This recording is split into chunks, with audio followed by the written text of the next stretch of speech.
Bien, ¿se observa? Sí, doctor. Empezaremos entonces. Esta tarde nos toca tratar el tema de tuberculosis pulmonar. Vamos a ver esta patología que es bastante frecuente en nuestro país. Y no solo de nuestro país, como vamos a ver más adelante. ¿Listo? La tuberculosis sigue siendo la principal causa de muerte por una enfermedad infecciosa alrededor del mundo. Más de 10 millones de personas se van a enfermar de tuberculosis cada año. Los avances en el diagnóstico, incluyendo lo que es pruebas moleculares rápidas para ver resistencias y la secuenciación completa del ADN de la tuberculosis, podrían cambiar esta situación y eso es lo que se sigue investigando y esperemos que mejore en el futuro. Se ha considerado que en los últimos 25 años esta enfermedad como una emergencia para la Organización Mundial de la Salud y la farmacoresistencia de la tuberculosis actualmente la está convirtiendo en un patógeno altamente peligroso. ¿Qué vamos a desarrollar en esta clase? Primero vamos a ver unas definiciones de las guías nacionales que tienen que tener consideración, la etiología, la epidemiología de la tuberculosis, su patogenia e inmunidad, el cuadro clínico, el diagnóstico, el tratamiento y la prevención de esta enfermedad.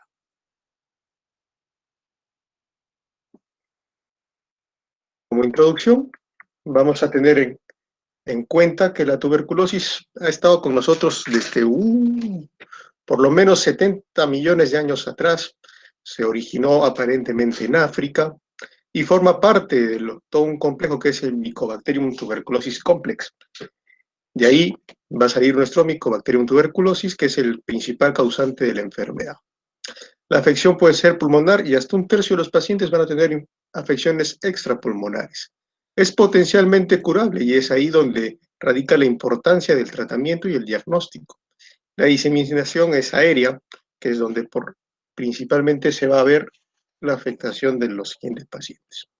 Entonces vamos a definir unos puntos en cuanto a lo que tenemos que conocer. Primero, vamos a definir sintomático respiratorio.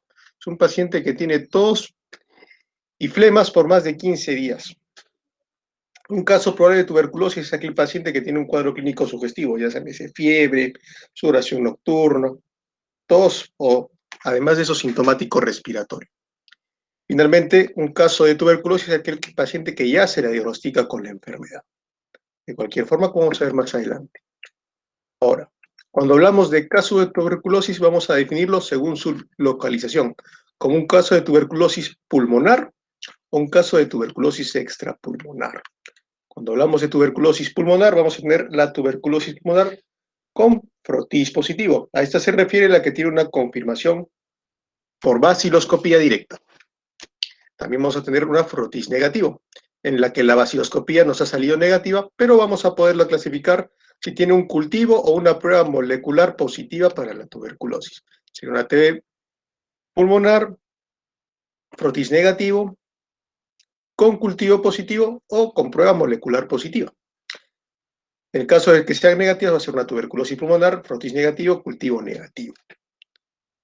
Y también podemos tener pacientes sin frotis. Estos últimos van a darnos su diagnóstico, básicamente, el cuadro clínico, los datos epidemiológicos y las imágenes que podamos encontrar que sean sugestivas de esta enfermedad. Y finalmente vamos a definir tuberculosis extrapulmonar. La tuberculosis miliar se va a definir como una tuberculosis pulmonar. La tuberculosis pleural o ganglionar de mediastino se va a definir solo como tuberculosis pulmonar si hay compromiso parenquimal pulmonar. Si no hay compromiso del parénquima pulmonar, se van a catalogar como tuberculosis extrapulmonares.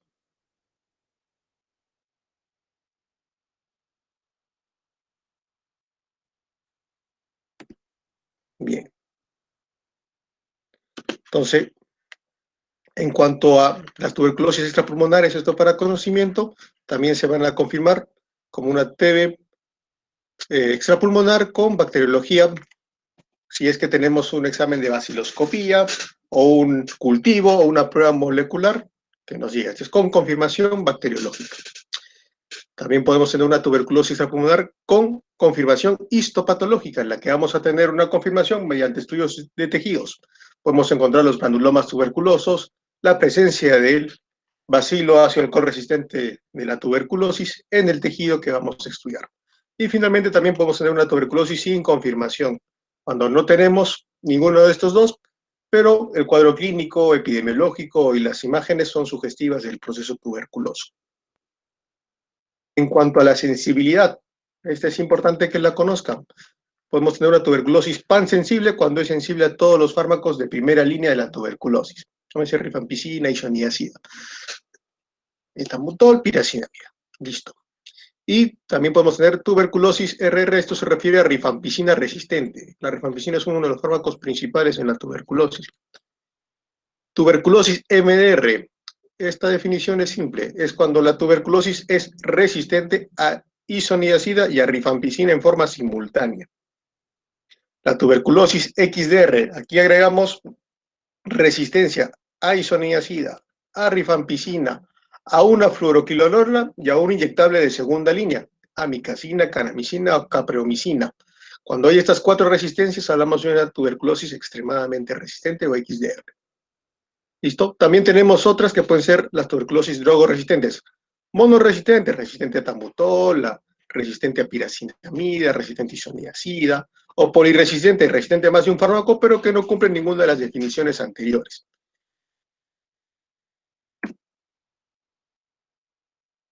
En cuanto a conversión y reversión bacteriológica, hablamos de conversión cuando un paciente ya diagnosticado previamente con tuberculosis con un cultivo positivo, tiene 2 cultivos negativos consecutivos en un intervalo de 30 días, luego del positivo. Y hablamos de reversión cuando después de haber presentado su cultivo positivo, nos salen nuevamente los negativos y nuevamente tiene cultivos positivos en un intervalo menor de 30 días. En cuanto al ingreso, cuando hablamos de un caso nuevo, es aquel paciente que nunca había tenido tuberculosis o que se diagnosticó, pero ya había recibido tratamiento, pero no completó 30 días o 25 dosis. Si recibió menos de esos, todavía se considera un caso nuevo.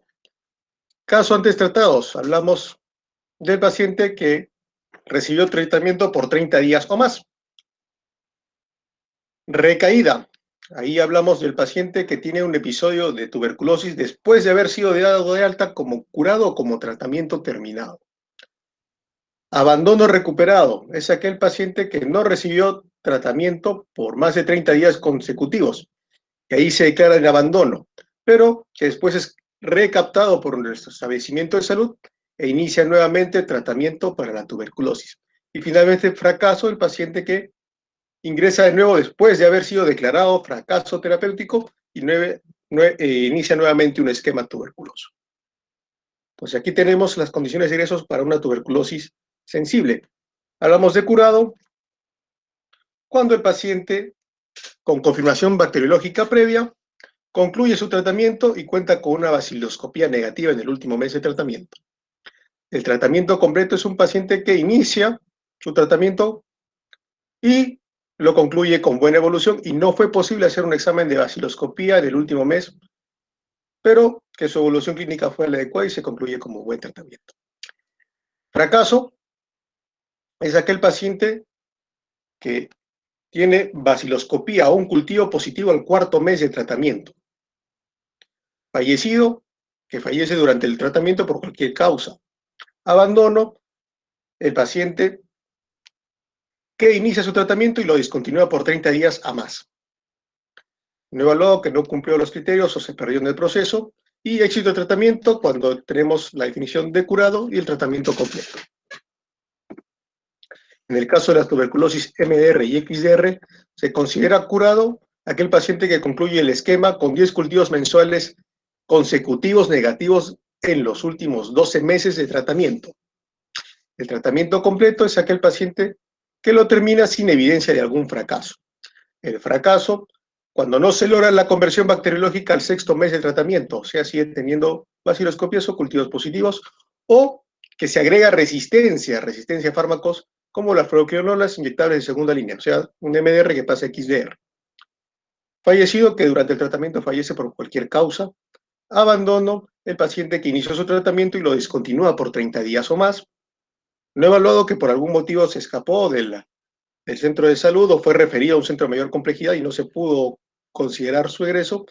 Y éxito del tratamiento cuando tenemos la definición de curado y tratamientos completos. Otra definición que tenemos que conocer es contacto. Caso índice, el paciente con tuberculosis pulmonar. Contactos, los que están en su entorno. Y vamos a tener familiares, compañeros de trabajo, los que han compartido habitación. Contacto censado es aquel que nosotros hemos identificado como contacto del caso índice. Y lo vamos a examinar. Estos pacientes van a ser encartillados en el carnet de este paciente y los contactos examinados son los que vamos a estudiar. Vamos a depender de su radiografía, si son sintomáticos respiratorios o no. Se debe hacer una prueba de PPD, de tuberculina, y si son sintomáticos respiratorios, se van a hacer baciloscopías, cultivos. Finalmente, el contacto controlado es aquel que cumple sus 3 controles para un tratamiento de TB sensible en un paciente o 6 controles en un paciente con TB resistente. Pasando ya a la siguiente parte de etiología. Entonces, lo que es el orden de la enfermedad por tuberculosis puede ser causada por diferentes agentes. Dentro de estos agentes van a estar, en este caso, el Mycobacterium tuberculosis, que es el más característico, es parte de la familia de las Mycobacteriae, de orden de los actinomycetales. Y hay 8 grupos de estas, pero no todos van a causar enfermedad. Y aquí vamos a hablar del complejo Mycobacterium tuberculosis. Y aquí es donde tenemos a nuestros máximos representantes. Tenemos al Mycobacterium tuberculosis, causante de la enfermedad propiamente dicha, la tuberculosis. Tenemos también otros agentes, en este caso, el Mycobacterium microti, el africanum, el bovis. De acá del bovis sale el bacilo de Calmette-Guane, que es el de la BCG para la sensibilización del recién nacido, para la vacuna contra la tuberculosis. También tenemos el Mycobacterium canneti, el caprae, el pinnipedi, el mungi y el origis. Este último, la mayoría, el bovis es reencadenado en lo que es bovinos, el microti los roedores. El africanum se ve y forma enfermedad en lo que es África, África oriental, central, occidental. Entonces, no solo el Mycobacterium tuberculosis puede causar enfermedad, pero es el más representativo y es el más importante en nuestro medio. Otros, aquí tenemos otra clasificación, miembros del Mycobacterium tuberculosis complex y los Mycobacterias no tuberculosas que también van a producir otro tipo de enfermedades, que no vienen al caso de esta presentación, pero sí para que los conozcan. Entonces, ya hablando del Mycobacterium tuberculosis, que es el que más nos interesa, es una bacteria aerobia, no esporádica, bacilar, de 0.5 a 3 micras. No capta Gram, es neutra, una vez teñida no va a cambiar de color a una solución de alcohol, por eso es un bacilo ácido alcohol resistente. ¿Listo? Su pared celular va a estar compuesta por ácido micólico, arabinogalactanos, peptidoglucanos y liporaminomanano. Entonces, los ácidos micólicos forman parte de la pared celular junto con los ácidos grasos de caída larga, están entrecruzados y se unen a los arabinogalactanos y a los peptidoglicanos, y esto causa que tenga poca permeabilidad en la pared celular. Ahora, el lipoarabinomanano interviene como agente en las relaciones agente-hospedador, y esto va a favorecer que el Mycobacterium tuberculosis resista o sobreviva en el interior del macrófago. Su secuencia genómica del Mycobacterium tuberculosis tiene 443 genes, de estos 3.993 se encargan de síntesis proteica, 50 genes de estos van a dedicarse a la síntesis de ARN y el 65.6% de sus genes están relacionados a lo que son guanina, citosina, y esto los hace tener el comportamiento aerobio característico. En cuanto a epidemiología, vamos a ver que la tuberculosis está entre las 10 causas principales de muerte en el mundo. La tuberculosis en el 2018 afectó a aproximadamente 10 millones de personas, de las cuales 1.5 millones fallecieron de causa de esta enfermedad, y entre ellas 251.000 personas tenían VIH. Es muy frecuente esta asociación THIV. La tuberculosis es la causa principal de muertes en personas HIV positivas. Se calcula que en el 2018 enfermaron de tuberculosis 1.5 millones de niños, de los cuales 251.000 fallecieron, y entre ellos niños con la asociación TB-VIH.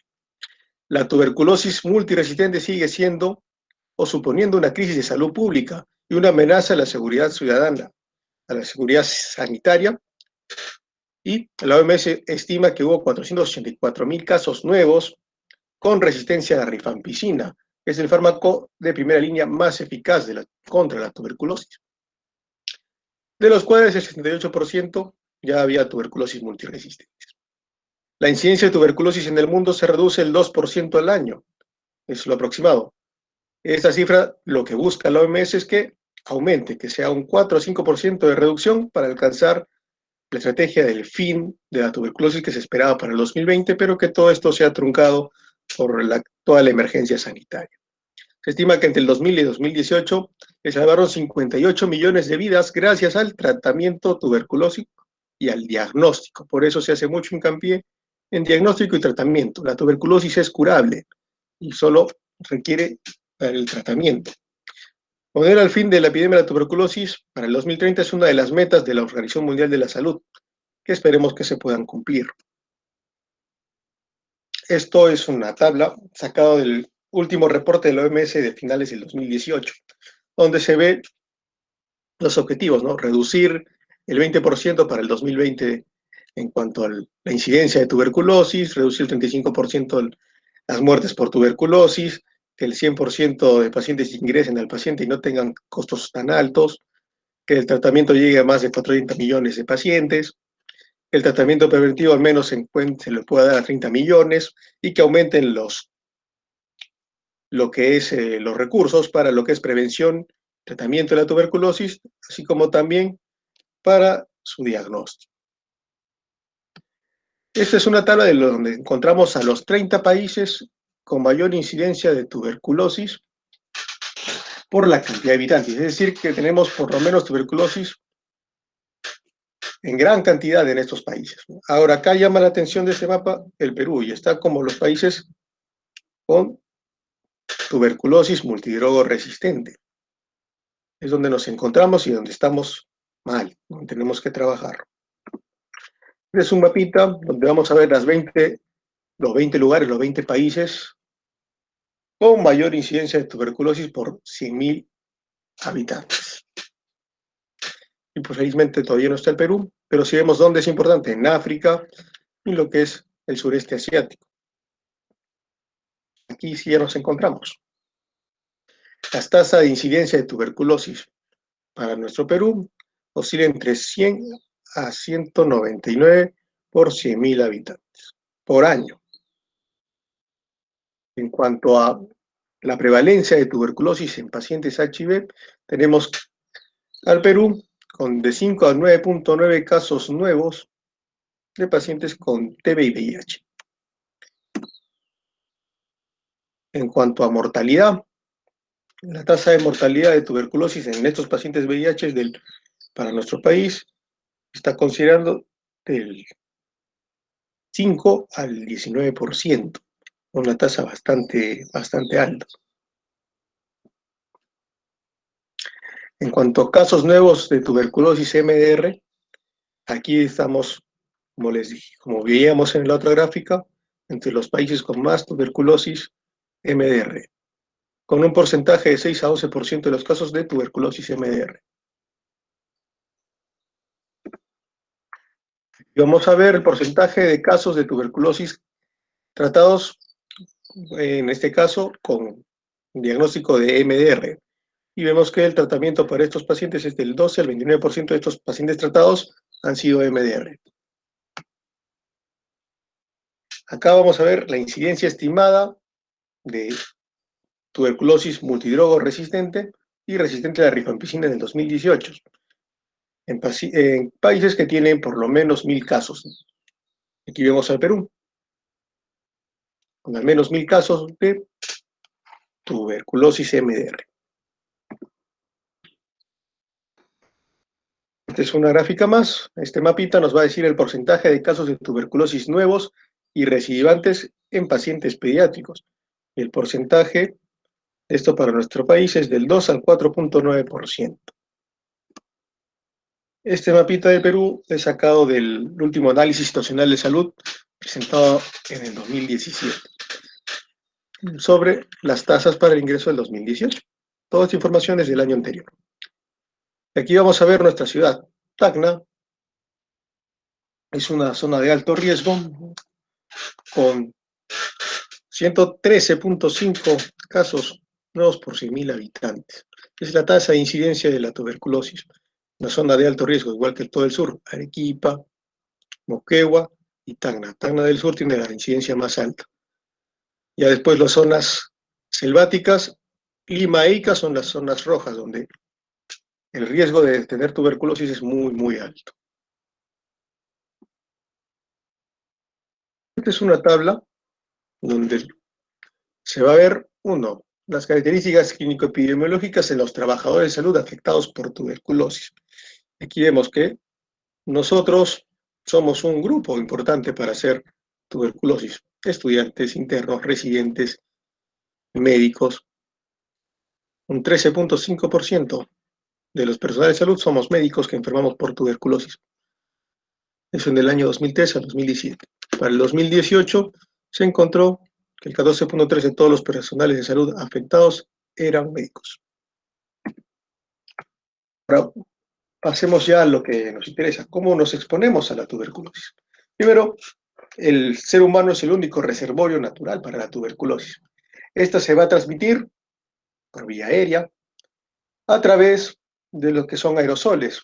El paciente con tuberculosis, al hablar, al estornudar o al toser, va a liberar gran cantidad de bacilos al ambiente. Y estos van a estar dispersados en sus diferentes gotas. Y estas gotitas, que son menores de 5 milímetros o menores de 10 micrómetros, van a quedar suspendidas en el aire y van a producir esta infección. Pueden quedar suspendidas durante horas, no solo durante la eliminación de estos gérmenes. Ahora, cada tos, cada estornudo puede liberar hasta 300 gotitas contagiosas. Y los pacientes que tienen las lesiones cavernosas pueden tener hasta 10 millones de bacterias por lo que es por tos, según algunos estudios. Las lesiones gaseosas no producen tanto, se dice que hasta 100.000, pero sí las cavernosas, que son las más contagiantes. Existen otras vías descritas, puede ser la vía placentaria, la vía de la piel, pero carecen de relevancia epidemiológica, son muy raras o extraordinarias. Entonces, la probabilidad de contagiarnos de tuberculosis, la probabilidad de tener contacto con un paciente y enfermarnos va a depender de la duración de este contacto, la intimidad que tengamos con el paciente, la capacidad del germen para producir enfermedad, los ambientes que compartimos y el hacinamiento. Todos estos factores van a hacer que podamos enfermarnos de tuberculosis. Los pacientes que tienen BK positivos eliminan gran cantidad de bacilos hacia alcohol resistentes, como vimos, hasta 10 millones. Los BK negativos o con cultivo positivos tienen menor cantidad de agentes infectantes, y los que tienen un cultivo negativo generalmente no son infectantes. De cada paciente que se habrá diagnosticado con tuberculosis, se habrá contagiado al menos a 20 personas antes de hacer el diagnóstico. Y eso es lo peligroso de la tuberculosis. Ahora vamos a hablar un poco de la infección. ¿De qué va a depender? Nuestro riesgo de enfermar va a depender de diferentes factores, en este caso factores propios de nosotros, factores endógenos, que van a corresponder a nuestras defensas inmunológicas innatas, las adquiridas, el estado funcional, el estado nutricional, van a ayudarnos a combatir la tuberculosis. Después, si a pesar de eso, estas barreras son superadas, vamos a desarrollar una tuberculosis primaria, con una pequeña lesión inicial que puede disemilarse y hacer formas graves. Generalmente esto ocurre en paciente pediátrico o en pacientes inmunodeprimidos. Y lo más común, hacer una infección secundaria o la postprimaria, una reactivación viral, y esto puede persistir durante años. Las lesiones cavitarias son las lesiones de más capacidad contagiante. Entonces, acá vamos a ver que el 10% de los pacientes infectados son los que van a desarrollar la tuberculosis en algún momento de su vida. De estos, la mitad la va a cursar en los primeros 18 meses desde su exposición. La reinfección va a favorecer la aparición de esta enfermedad. Una vez, una segunda vez, va a favorecer que pueda infectarse.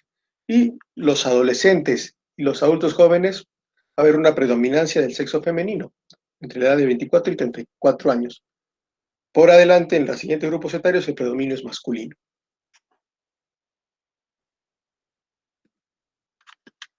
Factores de riesgo para una tuberculosis activa. Primero, una infección reciente, menor de un año. Lesiones fibróticas que curaron espontáneamente tienen chance de reactivarse y hacer nuevamente una tuberculosis activa. Otros, HIV. La coexistencia de HIV y tuberculosis es bastante conocida. Silicosis, enfermedad renal crónica, diabetes mellitus, consumo de drogas intravenosas, tratamiento inmunosupresor, inhibidores del factor de necrosis tumoral, gastrectomía, derivación de ayuno ileal y un trasplante renal o cardíaco. El tabaquismo y desnutrición son otras condiciones que nos favorecen a hacer tuberculosis. Ahora, ¿cómo es la evolución natural de la enfermedad? Sin tratamiento, la enfermedad va a ser letal. En un 65% de los casos va a haber mortalidad. El resto, la mayoría puede ser fenómenos crónicos y diseminar aún la bacteria. El 33% de estos pacientes va a fallecer en el primer año del desarrollo de la enfermedad.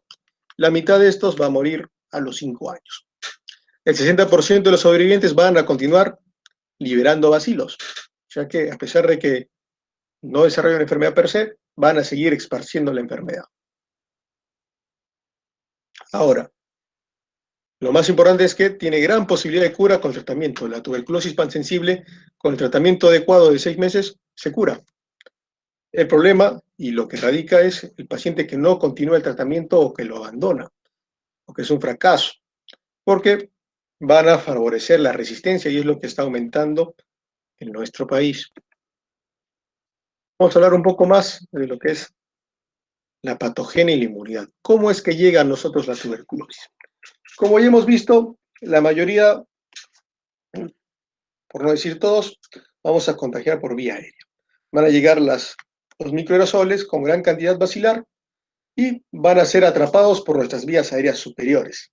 Van a ser expulsados por el barrido mucociliar y menos de un 10% van a llegar a nivel alveolar. A este nivel va a ocurrir la unión entre el bacilo y el macrófago a través de su pared celular, con receptores que van a llevar la vía al complemento 3. Hay receptores de manosa, de la pared celular bacteriana, que van a fusionarse con los diferentes agentes, en este caso, con los receptores de inmunoglobulinas y los receptores depurados tipo A del macrófago. Una vez que entramos en contacto con el macrófago, vamos a entrar en el proceso de fagocitosis. El macrófago va a atrapar al Mycobacterium tuberculosis y va a iniciar su proceso de fagosoma y opsonización del bacilo a través de la vía del complemento 3. Lamentablemente, la vía del complemento 3 no es la más efectiva para el Mycobacterium tuberculosis y vamos a formar nuestro fagosoma. De aquí en adelante, si el macrófago logra superar o ganar la batalla, va a venir la apoptosis y la destrucción final del virus. Si no, vamos a seguir con los procesos. Es, en este caso, la formación del fagosoma, donde, como nuestro bacilo es un bacilo ácido resistente y por sus diferentes interacciones con la membrana, va a haber una reducción de la acidificación, que es un factor para la destrucción de las bacterias. Y va a haber acúmulo de lo que son diferentes sustancias. Ahora, acá tenemos lo que habíamos mencionado en la parte de la pared, lo que es los, los glucolípidos de lipoarabino manano. Estos van a inhibir lo que son el aumento del calcio intercelular. ¿Qué es lo que va a hacer? Va a alterar la vía calcio-calmodulina y va a evitar la fusión de lo que es el fagosoma y el lisosoma. Y con esto van a sobrevivir nuestros bacilos. Como ya no se ha podido destruir, va a comenzar un secuestro. El bacilo va a comenzar a formar una segunda membrana alrededor, una doble membrana, y se va a formar el autofagosoma.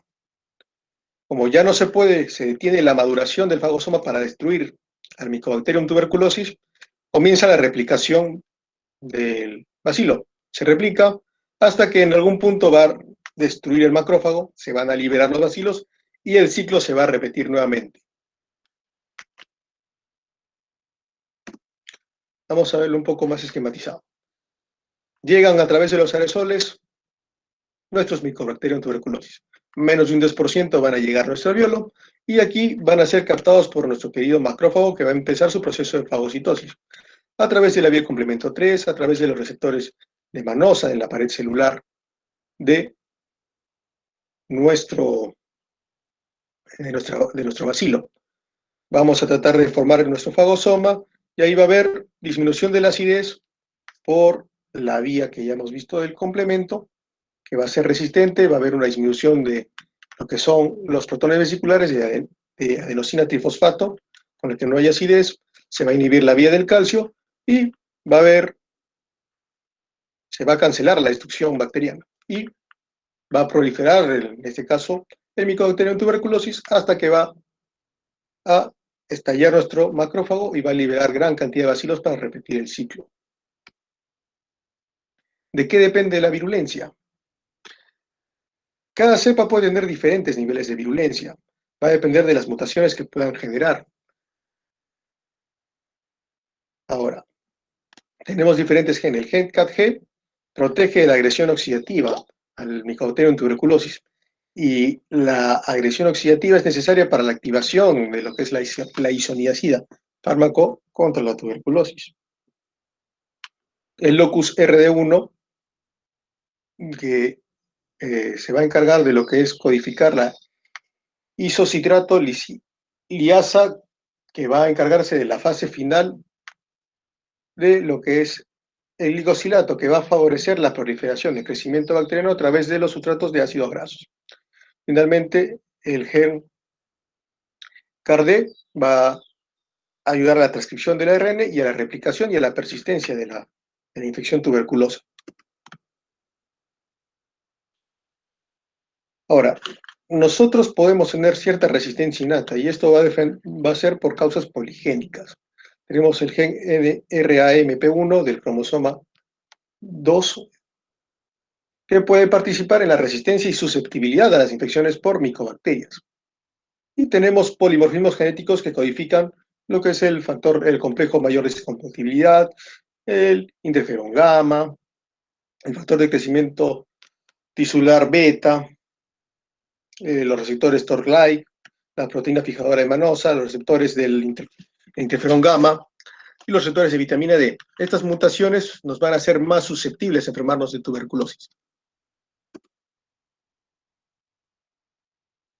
Ahora, ¿cómo respondemos? ¿Cuál es la respuesta del hospedador y cómo se forman los granulomas y la tuberculosis latente? Primero, la tuberculosis se va a diseminar por los ganglios linfáticos. Va a haber atracción de macrófagos y respuestas proinflamatorias con la expansión del granuloma. El AMP cíclico procedente de la tuberculosis va a favorecer la secreción de factor de necrosis tumoral alfa y va a haber mayor cantidad de proliferación de células proinflamatorias. La repetición de la infección permite que las células dendríticas en algún momento o por la destrucción constante de los macrófagos va a tener acceso a lo que es el Mycobacterium tuberculosis y esta célula dendrítica va a migrar al ganglio linfático para presentar los antígenos a los linfocitos T. Toda esta fase generalmente es asintomática. De 2 a 4 semanas se va a generar la respuesta mediada por los linfocitos T, donde estos van a migrar nuevamente hacia la parte pulmonar para producir nuevamente, para activar los macrófagos, pero esta vez para que tengan capacidad de digerir y de destruir al Mycobacterium tuberculosis. Además va a haber otra respuesta, que es la respuesta de lesión, mediada por la hipersensibilidad tardía, por la liberación de antígenos bacilares, va a destruir los macrófagos y va a producir necrosis gaseosa para poder controlar la enfermedad. Si estas dos respuestas son positivas, se puede frenar, en este caso, la infección por tuberculosis. Si no, vamos a proceder a formar una lesión primaria. Este es el gráfico para más o menos entender. Como vimos antes, llega nuestra bacteria a nivel pulmonar, a nivel alveolar. Va a ser captada por nuestros macrófagos, por las diferentes vías, por los péptidos que encontramos en la pared celular, y va a haber diferentes factores, en este caso proinflamatorios con liberación de interleucina E1, factor de necrosis tumoral alfa, y diferentes factores quimiotácticos que van a traer más neutrófilos. Finalmente, como el bacilo va a ser resistente, va a proliferar y va a haber destrucción, en este caso con liberación de más bacilos. O si el macrófago es exitoso, va a haber la apoptosis con la destrucción de este. Finalmente, en algún momento la célula dendrítica va a ser expuesta al Mycobacterium tuberculosis y esta va a migrar al ganglio linfático por diferentes vías inflamatorias y va a presentar a la célula T, que es lo que hemos visto. Aquí es importante la inmunidad por CD4 y CD8, por eso en el VIH la respuesta es muy diferente. Este linfocito va a regresar a nivel pulmonar y va a producir o va a activar a los macrófagos a través de la vía del interferón gamma. Esta vía va a ser importante para los métodos diagnósticos que se están viendo para tuberculosis latente. Igual va a activar a células dendríticas por las diferentes vías que hemos visto, con la finalidad de destruir el Mycobacterium tuberculosis y se va a formar nuestro proceso de granuloma. Aquí vamos a tener ya las diferentes células encapsulando a lo que es el Mycobacterium tuberculosis y las citocinas proinflamatorias que van a ser liberadas por los macrófagos van a ser responsables de los signos sistémicos que va a tener nuestro paciente, la fiebre y la pérdida de peso. Los linfocitos TSD4 van a liberar, en este caso, van a liberar lo que es el interferón gamma y van a reclutar nuevos macrófagos con producción de óxido nítrico, con activación antimicrobiana y con liberación de citocinas, principalmente factor de necrosis tumoral alfa, interleucina 1. Las células dendríticas lo que van a hacer es el procesamiento de los antígenos y la presentación de antígenos a los linfocitos TCD4 y TCD8 con activación y proliferación de los linfocitos TCD4. Importantes para la defensa. Una vez que se activa el linfocito CD4, va a haber una diferenciación entre los linfocitos TH1 y los TH2. El TH1 va a producir gran cantidad de interferón gamma, va a haber factor activador de macrófagos y van a haber producción de interleucina 2. Los TH2 van a producir lo que es interleucina 4, interleucina 5, 10 y 13 para favorecer la inmunidad humoral y con esto contener y formar nuestros granulomas tuberculosos. Ahora, los lípidos y las proteínas de las micobacterias, vamos a tener a la lipoproteína de 19 kilodaltons y van a desencadenar respuesta a través de la vía de los receptores de tipo TOL en las células dendríticas sanguíneas. Van a haber diferentes proteínas antigénicas que van a producir reacciones en el cuerpo, que van a ser citoplasmáticas de pared celular o proteínas que van a ser secretadas por el Mycobacterium tuberculosis.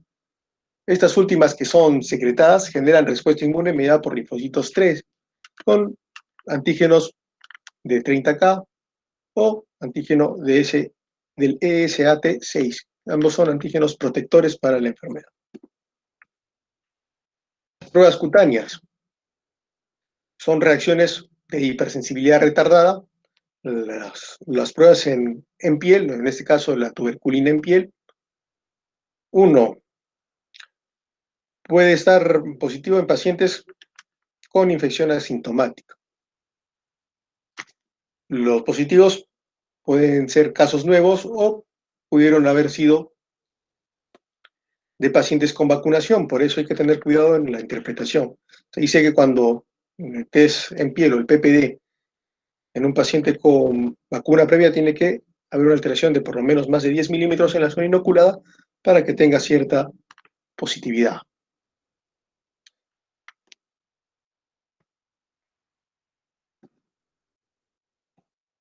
En cuanto al cuadro clínico,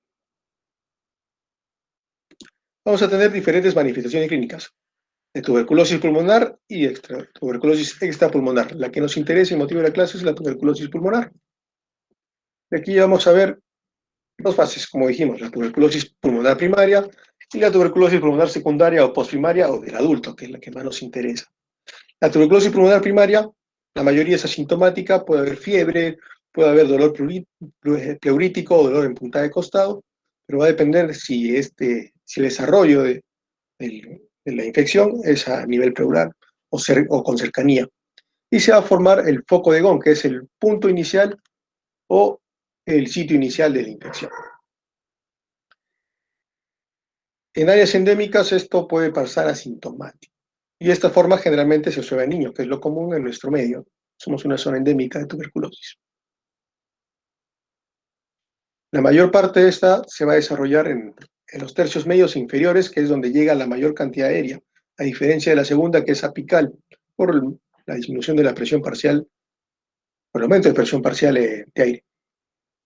En cuanto a otras cosas que vamos a encontrar, van a ser las edopatías iliares paratraqueales. Puede haber en algunos casos eritema nudoso en los inferiores, conjuntivitis flictendular y algunos puede haber una cura espontánea. Y se va a desarrollar el complejo de Gone. El complejo de Gone se va a basar en el foco de Gone, que es el lugar inicial de la infección. Puede haber engrosamiento o reacción pleural subyacente o estar ausente. Puede haber engrosamiento pleural y va a estar acompañadas de adenopatías regionales, pueden ser iliares o paratraqueales, dependiendo del sitio de donde inicia este proceso infeccioso. Tenemos una radiografía de tórax. Vamos a ver en esta parte la lesión. Hay crecimiento ganglionar y afectación parenquimal pulmonar, correspondiente a una infección primaria en un paciente pediátrico. La tuberculosis postprimaria o tuberculosis secundaria, su localización frecuente es la apical. Va a haber diferente grado de afectación parenquimal, puede ser muy leve hasta grandes daños. Se va a caracterizar por la formación de cavitaciones y necrosis gaseosa. Generalmente la tuberculosis de este tipo puede corresponder a una reactivación, a una reinfección o a una infección primaria en el adulto. Es apical y generalmente se va a ubicar en el lóbulo superior, en la parte posterior, donde hay una mayor presión media de oxígeno, lo que favorece su proliferación. El contenido de esto se puede diseminar en forma broncogénica, es decir, que esta caverna se puede ya comunicar y liberar su contenido hacia los bronquios. Con esto va a favorecer la diseminación de la enfermedad. Puede haber también afectación masiva de un solo lóbulo, en este caso, de repente todo el lóbulo superior, y esto sería una neumonía gaseosa. Va a tener un curso crónico y progresivo. El cuadro clínico, lo característico de nuestro paciente va a ser fiebre, sudoración nocturna, pérdida de peso, anorexia, malestar general y la tos. El 90% de los pacientes va a tener tos, que a un inicio va a ser una tos no productiva, que después va a haber un esputo purulento con pequeñas estiras sanguinolentas, y solo un 20 a 30% va a desarrollar hemoptisis. La hemoptisis se va a deber a afectación vascular de la pared, en este caso de la cavitación, o por la formación de un aneurisma de Rasmussen. Esto corresponde a una dilatación de un vaso sanguíneo dentro de una caverna, de una cavitación. Si hay compromiso pleural, se va a acompañar de dolor pleurítico y va a haber compromiso tanto pulmonar como pleural. Puede haber yadisnia y en casos severos puede haber un síndrome de distrés respiratorio agudo. En el cuadro clínico van a haber estertores generalmente inspiratorios y se van a acentuar o se van a auscultar mejor después de que el paciente tose. Pueden haber roncos cuando hay comprobante ganglionar que produce obstrucción parcial de las vías aéreas de conducción. Y en cavernas grandes podemos tener un soplo anfórico que se describe en la literatura. Nuestro paciente, entre más tiempo pase con la tuberculosis, por la pérdida de peso va a estar en un estado de consunción, va a estar pálido y rara vez va a producir un hipocratismo digital. Esta es una radiografía donde vamos a ver un compromiso apical o una caverna, en este caso responsable de la tuberculosis. Este es un paciente ya adulto. Esta es una tomografía donde igual vamos a ver dibujada la caverna. Como le dije, la tuberculosis prefiere los ápices y en la zona posterior del lóbulo superior.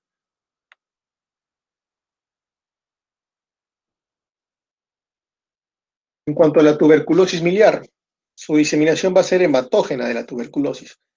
Generalmente se va a tratar de una infección reciente, de una reactivación, y se va a caracterizar por la formación de granulomas de 1 a 2 milímetros de diámetros.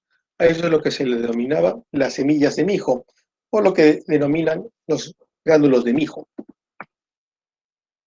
En cuanto al cuadro clínico, va a haber fiebre, debilidad, anorexia, pérdida de peso, sudoración nocturna, tos y se puede acompañar de dolor abdominal. A la exploración física podemos encontrar hepatomegalia, esplenomegalia, linfadenopatías en varias regiones y el tubérculos a nivel de la coroides. Esto es un signo patognomónico y se encuentra en el 30% de los pacientes con tuberculosis miliar.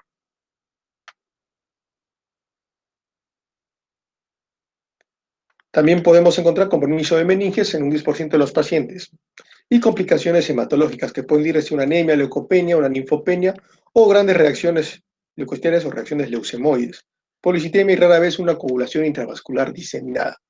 La característica de tuberculosis miliar es que generalmente es baciloscopía negativa, o sea, BK negativa. Estos son los gránulos de mijo como se describía en la antigüedad, los complejos o en este caso la diseminación hematógena, la TB miliar. Acá no se nota mucho, pero más adelante vamos a ver más radiografías.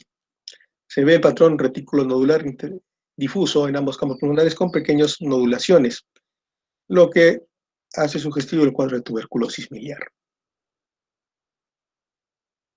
Aquí vamos a ver los tubérculos coroideos en las coroides.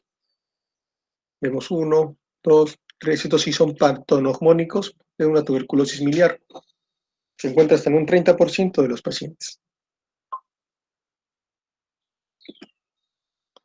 Ahora, nosotros podemos sobrevivir al cuadro tuberculoso y podemos tener complicaciones post-tuberculosis, con una enfermedad pulmonar crónica, con telangiectasias pulmonares, con cavernas que después sean ocupadas por el aspergiloma, que las cavernas sean ocupadas por este hongo, o que haga una aspergilosis pulmonar crónica, o finalmente las bronquiectasias, que son bastante comunes.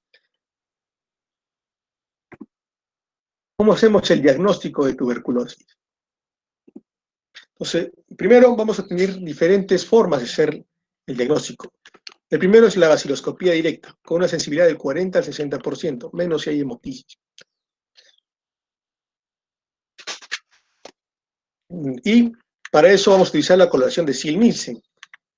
Esta coloración va a teñir a nuestros bacilos de un rojo y que va a ser imposible quitarlo, por eso son bacilos ácido alcohol resistentes.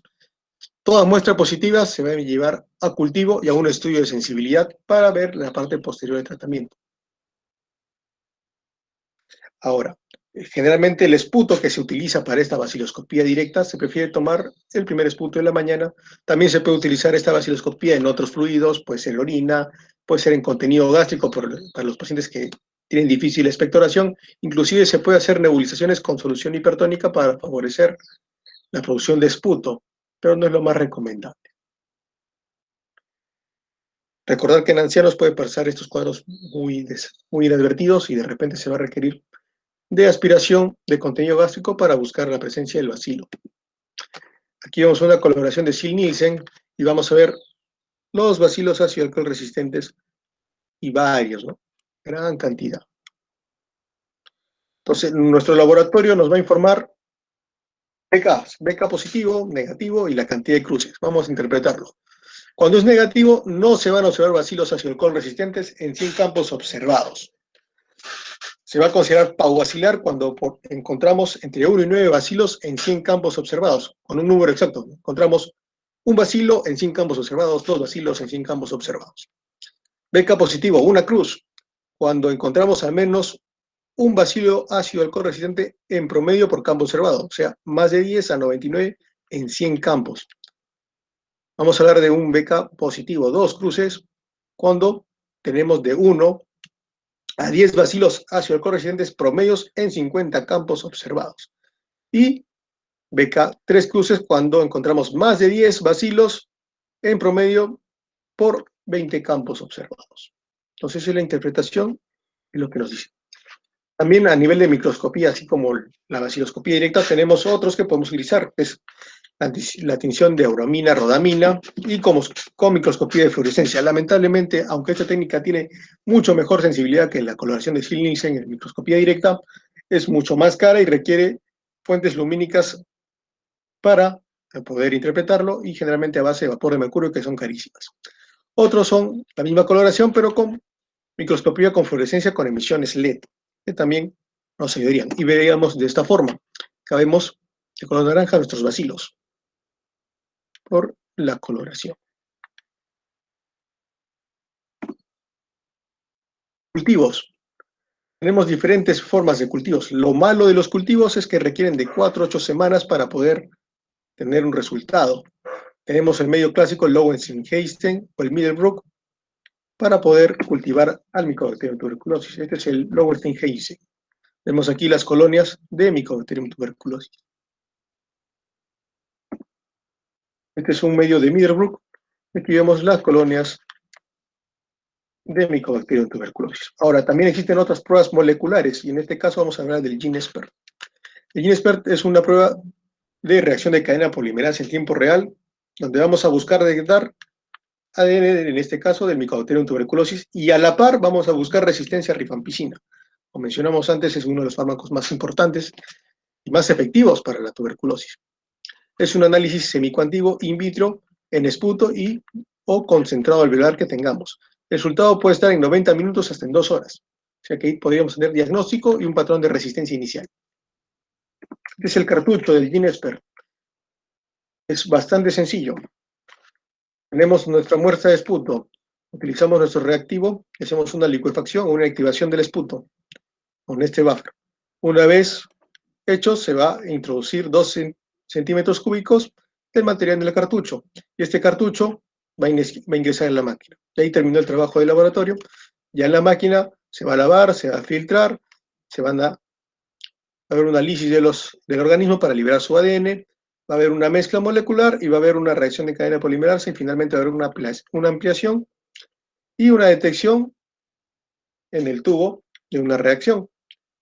Y finalmente nos va a decir la impresión. Se encuentra Mycobacterium tuberculosis en baja cantidad y no se encuentra resistencia a la rifampicina. El test puede demorar desde 90 minutos hasta 2 horas.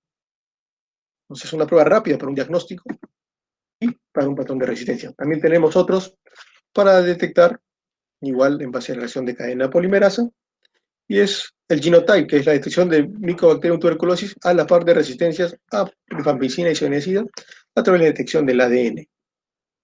Extrae el ADN, puede ser una destrucción, y va a entrar a la máquina para hacer una hidrolización para detectar, se va a amplificar a través del PCR y se pueden interpretar resultados. Ahora también hay estas pruebas con más de un fármaco, ya con diferentes locus, con diferentes actividades genéticas que nos dan patrón de resistencia para determinado fármaco. Por ejemplo, aquí tenemos tiras para ver si hay resistencia a las fluoroquinolonas, para ver si hay resistencia a tambutol, para ver si hay resistencia a los aminoglucósidos, y los diferentes códigos genéticos que va a mirar, y si son positivos o negativos nos va a indicar si hay patrón de resistencia o no. También tenemos otras pruebas, que es el MOTS, que es la observación directa de susceptibilidad farmacológica observada a través del microscopio. El tiempo es lo que va en contra de esta técnica, demora de 7 a 21 días y sirve para ver resistencia inicial a isoniazida y rifampicina. Pues aquí vamos a preparar la solución y finalmente vamos a colocar en cada pozo una cantidad estándar para ver si hay reacción o no en las diferentes diluciones y determinar si hay resistencia o no a la isoniazida conforme se pueda ver las granulaciones a nivel microscópico. Para el diagnóstico también necesitamos exámenes radiológicos. Lo clásico es encontrar un infiltrado apical y una caverna, pero en nuestro país casi cualquier patrón radiológico puede ser secundario a la tuberculosis. Si encontramos esta lesión es típico, pero también podemos encontrar diferentes patrones, desde compromisos bilaterales, compromisos diseminados, compromisos en bases, compromisos en lóbulo medio. Existen múltiples variantes. Hasta una radiografía normal también puede ser un paciente con tuberculosis. Puede haber un nódulo solitario, también puede ser un paciente con tuberculosis, o pueden haber infiltrados bilaterales. Entonces, vamos a ver algunas radiografías. Esta es una radiografía a nivel frontal, donde vamos a ver una opacidad de intersticio parenquimatosa en la parte del lóbulo superior. En este caso, correspondiente a un cuadro de tuberculosis. Acá también ya se dibuja una pequeña cavernita. Esta es otra imagen donde se ve un compromiso a nivel también apical. Este es más lenticular y también un poco de patrón alveolar. No se dibuja también la caverna, pero también corresponde a un paciente con tuberculosis. Esta radiografía se ve una opacidad no homogénea en la parte izquierda, en este caso nuestro lóbulo izquierdo, con formación también de una pequeña cavitación en esta área. Es una tomografía, porque esta radiología no va a ser el único examen que podamos practicar. La tomografía también nos va a ayudar a estadificar y a ver lesiones mucho más pequeñas. Aquí vamos a ver en la flecha verde nodulaciones, unos nódulos y lesiones ramificadas secundarias, y vamos a ver una pequeña caverna, y en la punta de flecha vamos a ver las lesiones ramificadas en lo que es el lóbulo superior en la parte posterior. Aquí en esta tomografía vamos a ver nódulos acinares en el elemento, en el lóbulo superior, y vamos a ver también lesiones en vidrio desilustrado en el otro lado, que también indica la actividad, en este caso, de la tuberculosis. Ahorita, en esta época actual, podría esto también considerarse como un cuadro sospechoso de SARS-CoV-2, por eso hay que tener cuidado en la interpretación. Y también vamos a ver una caverna. Este caso es un paciente con un compromiso pulmonar y pleural a nivel inferior. Vamos a ver que tiene compromiso a nivel basal. Además, este paciente también tenía presentación extrapulmonar con compromiso articular de tuberculosis. Realmente se hizo la tomografía y se ve la lesión con compromiso pleural. Se le dio tratamiento de tuberculoso y esta es la tomografía al control del paciente al 5º mes de tratamiento. Entonces vemos que solo queda ese pequeño remanente de una inflamación pleural, pero un pulmón altamente recuperado. Por eso el tratamiento con tuberculosis es potencialmente curable. Vemos, hacemos un diagnóstico rápido, con confirmación bacteriológica, como presentación de patrones de resistencia, y damos un tratamiento y podemos recuperar a gran grado el parenquima pulmonar. Este ya es una radiografía en una paciente, en este caso fue una paciente mujer, con un patrón reticular nodular difuso. Ven puros puntitos que van a confluir. Que llamamos el patrón micronodular, con lesiones menores de 2 milímetros, distribuidos en todo el parénquima pulmonar en ambos lados. Una paciente con tuberculosis miliar. Se le hizo su tomografía en su ventana pulmonar. Vamos a ver igual el mismo patrón, micronodular confluyente difuso, una imagen que dice como un árbol en gemación, bilateral, un daño extenso. Aquí vamos a ver igual el compromiso Acá hay compromiso parenquimal en lápices, hay presencia de nodulaciones a nivel de la carina y también vamos a ver engrosamiento pleural. Está la pleura engrosada. Todo en el contexto de esta paciente con tuberculosis miliar. Realmente esta va a fallecer por este cuadro de tuberculosis y se van a encontrar lo que vimos ante los múltiples gránulos de mijo correspondientes a la tuberculosis miliar. Otra imagen de tuberculosis miliar, donde vamos a ver los múltiples patrón micronodular difuso que tiende a confluir a nivel bilateral. Otras formas de llegar al diagnóstico, podemos utilizar la broncoscopía para obtener muestras a través de un cepillado bronquial, a través de una biopsia de una lesión o a través del lavado bronquiolar y aplicar las técnicas que hemos visto antes con, de repente, una baciloscopía directa, un GeneXpert, un Genotype, mandarlos a cultivos para poder tener el agente. Pruebas serológicas no se han recomendado y aún siguen en investigación pruebas serológicas de diferente nivel para buscar tuberculosis. La única que se está utilizando, pero para tuberculosis extrapulmonar, es la adenosina desaminasa o hilada. Sirve para formas pleurales, meningias y enteroperitoneales. Niveles elevados pueden asociarse a la infección tuberculosa, pero hay que tener cuidado con los falsos positivos en pacientes oncológicos. Tuberculosis latente. Para eso se utiliza lo que es la prueba cutánea y la prueba de tuberculina, el PPD. Es una reacción, como hemos visto, de hipersensibilidad tardía. El PPD viene del derivado proteínico purificado en la prueba de tuberculina. Lo que vamos a hacer es inocular una pequeña cantidad a nivel epidérmico y vamos a esperar una reacción. Si este PPD tenemos una reacción menor de 10, se puede considerar negativo o puede ser considerado por la vacunación. Si es más de 10, podemos considerarlo positivo. Generalmente un paciente postvacunado no hace una reacción mayor de 10 milímetros.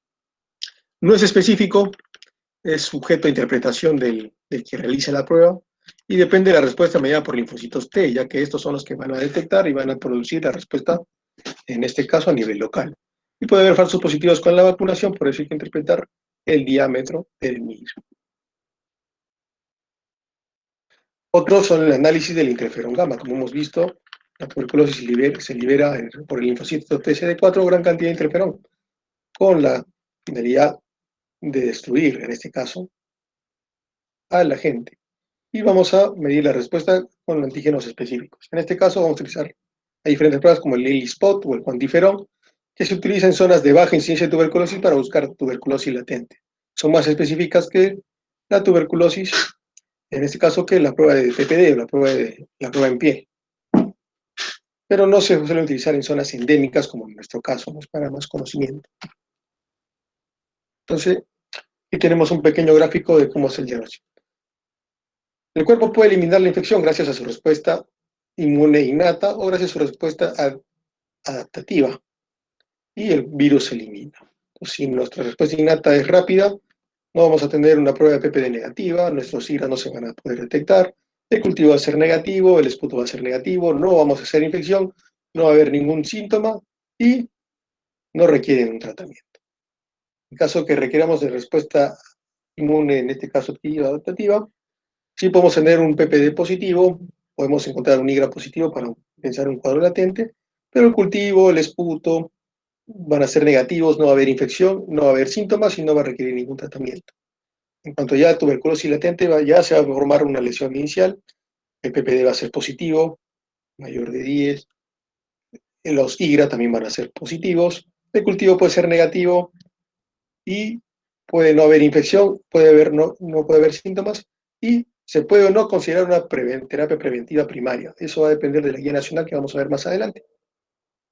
Si ya tenemos una tuberculosis subclínica o con enfermedad, ya formamos granuloma y ahí proliferación bacteriana, vamos a tener que el PPD va a ser positivo, los IGRA van a ser positivos, los cultivos pueden salir positivos, el esputo puede ser generalmente negativo y va a haber infección esporádica en estos pacientes.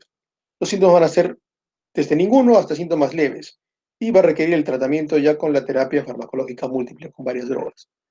Ya cuando hablamos de un cuadro de tuberculosis activa, donde hay información de varios granulomas, el PPD va a ser positivo, generalmente siempre, los IRAS también, el cultivo va a ser positivo, los imputos pueden ser positivos o negativos, va a haber infección, va a haber sintomatología desde leve hasta severa y requiere tratamiento con varias drogas. Entonces, vamos a hablar del tratamiento. El tratamiento va a estar normado por la Guía Nacional del Tratamiento por la Tuberculosis, cuya última actualización fue el año 2018. Entonces, vamos a trabajar con la tuberculosis. Tuberculosis sensible. Este es el esquema. La tuberculosis sensible requiere 2 meses de inicio o de fase inicial con isoniazida, rifampicina, piracidamina y etambutol, 50 dosis. Luego de esto, este slash corresponde al cambio de fase de 4 meses con isoniazida y rifampicina, que son dosis de 3 veces por semana, por eso el subíndice de 3. Aquí el tratamiento es diario de lunes a sábado, el domingo se descansa. Y en este caso son tratamiento 3 veces por semana. ¿Listo?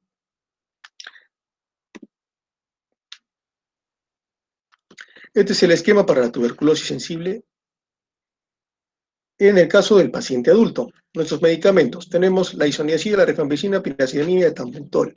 La primera fase, tratamiento diario, lunes a sábado, domingo se descansa, con dosis por kilo de peso. De isoniazida, 5 miligramos por kilo de peso en promedio.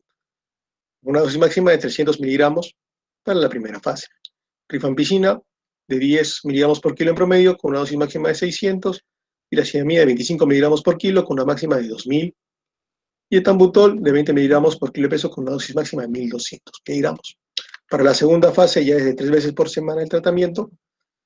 Tenemos una dosis de isoniazida de 10 miligramos por kilo de peso con una dosis máxima de 900 y de rifampicina igual de 10 miligramos por kilo de pesos con una dosis máxima de 600 miligramos al día. En cuanto a la TB sensible en pacientes menores de 15 años, el esquema cambia un poco, igual los mismos fármacos, isoniazida, rifampicina, piracidamina y etambutol, con una dosis de isoniazida de 10 miligramos por kilo de peso en promedio, con una dosis máxima de 300 para la primera fase. En cuanto a rifampicina, en 15 miligramos por kilo de peso, con una dosis máxima de 600 miligramos, piracidamida de 35 miligramos por kilo de peso, con una dosis máxima de 1500, y el etambutol de 20 miligramos kilogramo de peso, con una dosis máxima de 1200. En caso de la segunda fase, las drogas, la isoniazida 10 miligramos por kilo de peso, con una dosis máxima de 900, y la rifampicina de 15 miligramos en promedio por kilo de peso, hasta máximo de 60 miligramos. En el caso de la tuberculosis miliar, el tratamiento ya va a ser de 1 año. Al igual que para la tuberculosis del sistema nervioso central o la de oso articular, el tratamiento es de 1 año. Aquí ya cambian. La fase inicial va a ser de 2 meses, igual que la primera, isoniazida, rifampicina, etambutol, 50 dosis, pero la segunda fase va a ser de 10 meses y también de tratamiento diario, con isoniazida y rifampicina. ¿Listo? A esto se va a tener que añadir corticoterapia de 1 a 1.5 miligramos al día de prednisona de 2 a 4 semanas o su equivalente en corticoides. Seguido de una suspensión progresiva del 30% de cada dosis hasta suspender el tratamiento.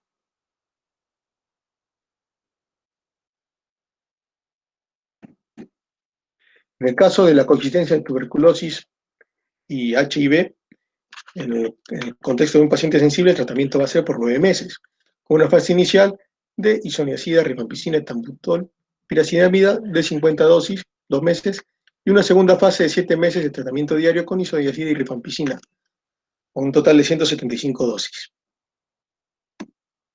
Ahora, existen también terapias combinadas o medicamentos a dosis combinadas fijas, que es para buscar o mejorar la adherencia terapéutica, donde se van a utilizar fármacos, en este caso, para un paciente con tuberculosis pulmonar sensible sin infección de HIV.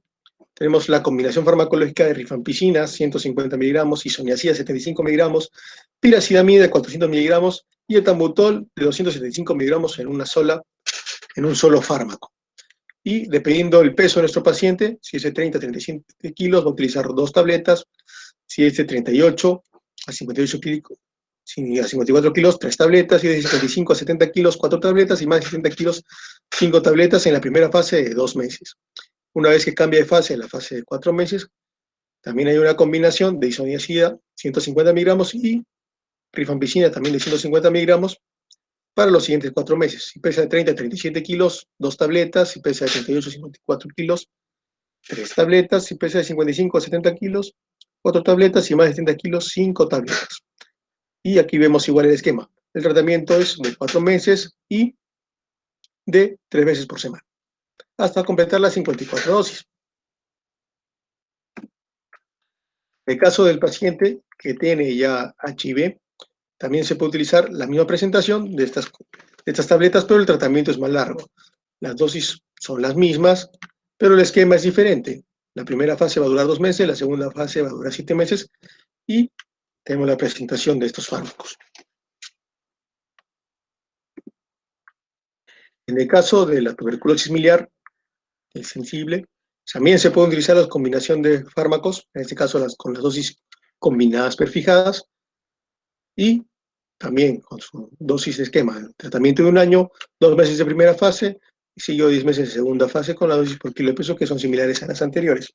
La ventaja de estos medicamentos es la adherencia, menos cantidad de medicamentos de ingerir, más fácil la adherencia al paciente. Acuérdense que el tratamiento de la tuberculosis es un tratamiento directamente supervisado en el centro de salud para asegurar adherencia y asegurar tratamiento.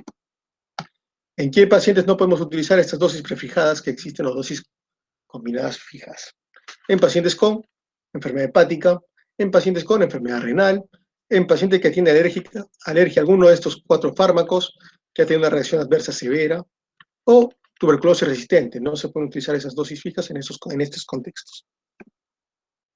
Ahora, ¿qué factores de riesgo tenemos que considerar para pensar una tuberculosis resistente? Primero, que haya habido un fracaso en un esquema de primera línea. Segundo, que sea contacto de un paciente con caso confirmado de tuberculosis resistente.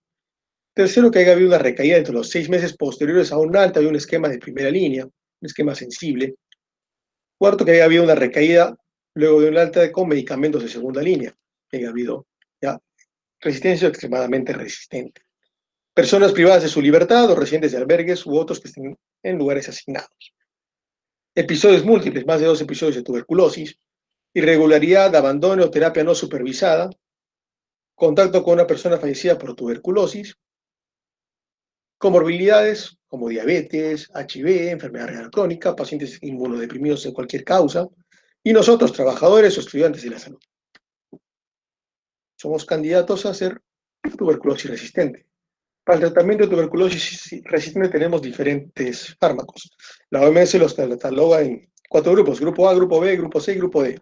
El grupo A, donde se encuentran las fluoroquinolonas, levofloxacino y moxifloxacino. Levofloxacino a 15 miligramos por kilo de peso, la dosis usual, y el moxifloxacino a 10 miligramos por kilo de peso.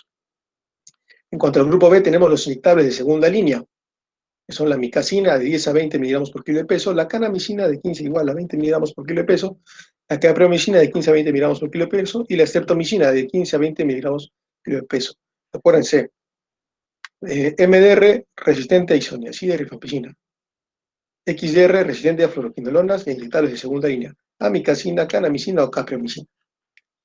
Tenemos otros grupos: el grupo C, doble línea bioral, con etiamida, proteonamida, 15 miligramos por kilo de peso, la cicloserina, también 15 miligramos por kilo de peso, linezolid, 10 miligramos por kilo de peso, clofamicina, o plastimina, perdón, de 200 a 300 miligramos al día, y otros agentes. En la etapa de 1 tenemos nuevamente la piracinamida, adetambutol, las isoniazidas en dosis altas, en el D2 a la bedaquilina, al de la manit, y en el D3 tenemos al ácido paraminosalicílico, al impenem silacetila, silastatina, al meropenem, a la amoxicilina con clavulanato y a la